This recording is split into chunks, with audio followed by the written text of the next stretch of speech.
Nvidia just changed gaming forever, and if you don't believe me, go and check out the DLSS 5 announcement video trailer, whatever you want to call that. And you know what, at first glance it looks like AI slop. It genuinely does, especially with Resident Evil or Requiem. It looks weird. It looks like that usual general AI trash that you can get, right? But when you look a little bit closer, when you pay a little bit of attention, you'll soon realize that this technology actually has the potential to reshape the entire gaming industry forever. Just look at this.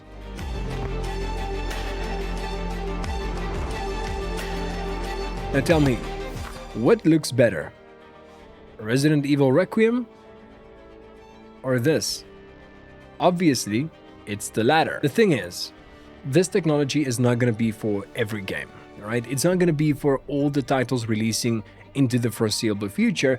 Where this technology will really shine is where you have games that already looks realistic. Let's think Cyberpunk 2077. Let's think Red Dead Redemption 2. Let's think GTA 6. Things like that, where the game already has a lot of ultra realism baked into it.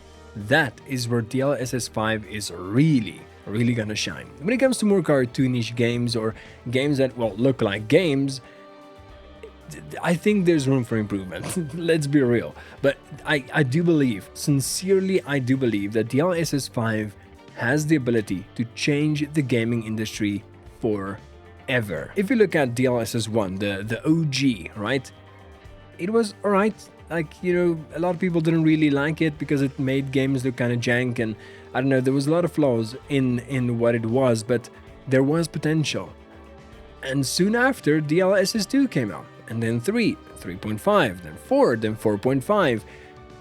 And with every generation, with every iteration of DLSS, it just became better and better and better. And soon, just like with ray tracing, you know, just like with the overall RTX graphics cards, the entire gaming industry has been changed. Games will never look as good as it does with things like path tracing, for example, because path tracing just does things so much differently than a normal engine could ever hope to handle. The amount of computing power that you will need to get a game to look as good as it does with path tracing or even normal ray tracing, it's just enormous. All right, like you can't just hope to do that on your normal 1060 system. It's not gonna work. All right, now of course you do need an RTX graphics card to be able to handle some or all of those features, but soon RTX card's gonna be the only thing that's left. Like, it's gonna be baked into normal graphics cards. Just that transition phase just had to go over. If you look at all the new AMD graphics cards, for example, most of them have a form of ray tracing enabled. If you look at all of Nvidia's new graphics cards, they all have ray tracing enabled, and it's only going to continue like this because of ray tracing and DLSS and things like that. Whatever comes in the future, whatever AMD comes up with, whatever the case may be, it is all going to be the future of gaming. And DLSS 5 is no exception. I've seen a lot of comments, people thinking this is horrible, it's horrendous, this is disgusting. Well, newsflash, everybody thought that DLSS 1, 2, 3, 4, everything was disgusting. Everybody thought that everything that Nvidia did was disgusting, but the thing is, Nvidia is a $3 trillion company. My best guess is that DLSS 5 is going to become the norm pretty soon. Maybe within the next year, maybe even 2 years, but it's going to become the norm pretty soon. I only have a few key problems with the DLSS 5. And questions, actually, is the right way to say that.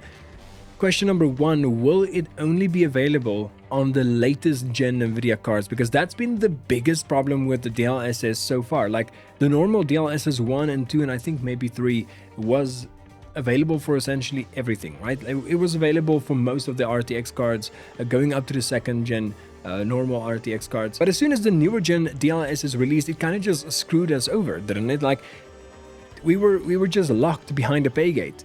And how are we going to have access to that technology if a lot of us can't afford that technology? Remember, we're still in the RAM shortage, which means graphics card prices are still going to be extremely high. and it's only going to climb if things go on as it goes on. So how are we as a consumer going to be able to afford being able to use DLSS 5 in the first place? If anybody has the answer to that, let me know in the comment section down below. I would be keen to hear some answers, because that's probably the biggest concern that I have right now. And then of course, DLSS 5, is this what we're gonna get? Because obviously with most versions of DLSS and overall gaming improvements in the industry, usually the first thing isn't gonna be the final product. It might be worse, it might be better at launch. That's fine, there's always, room for improvement, but how is it gonna improve? How is it gonna make that technology work better? Are they gonna focus more on performance to make it work better on normal PCs? Are they gonna work on quality to make the game look better depending on what PC you have? Like, how is this gonna affect the normal gaming industry? How is this going to affect normal games later on when they decide to adapt DLSS 5? For example, Cyberpunk 2077, which would be a good game to use that type of technology for, I'm guessing. I feel like it does have a major amount of potential, but at this moment it's bordering on either AI slop or really, really good. So I guess that leaves me with one question, and that is, what do you think about DLSS 5? Do you think that it's gonna change the gaming industry, or do you think that this is absolutely the wrong way to go for Nvidia?